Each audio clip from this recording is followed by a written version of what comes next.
Xiao Liang est le responsable d'une coopérative agricole spécialisée dans le district de Lishu situé dans la province du Jilin, dans le nord-est de la Chine.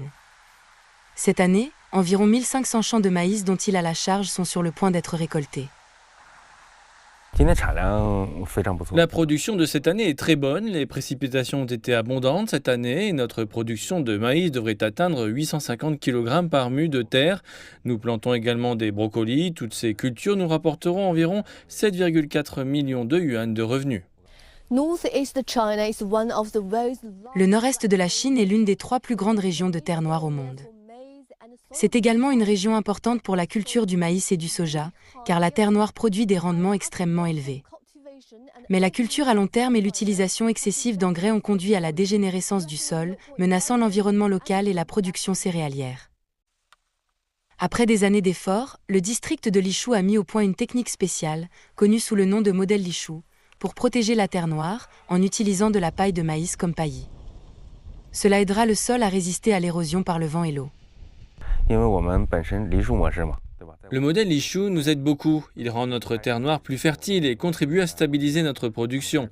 Par exemple, après avoir utilisé la paille de maïs, je n'ai plus besoin d'acheter d'engrais chimiques. Auparavant, je devais acheter environ 200 kg d'engrais chimiques par an et maintenant j'économise beaucoup d'argent. Actuellement, toutes les terres agricoles de Lishu, qui couvrent une superficie de plus de 3,3 millions de mous, soit environ 220 000 hectares, utilisent de la paille de maïs pour protéger la terre noire.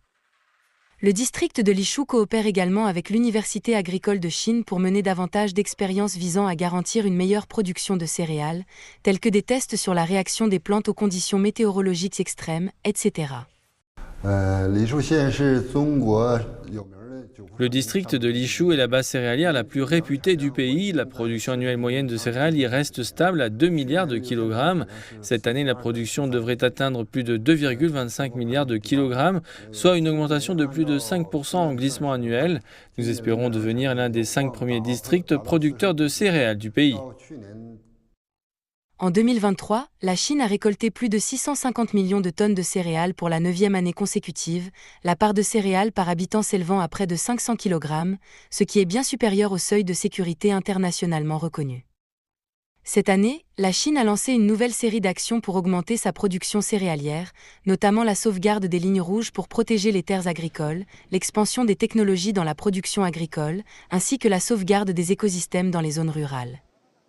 Le pays vise à augmenter sa capacité de production de céréales de plus de 50 millions de tonnes d'ici à 2030.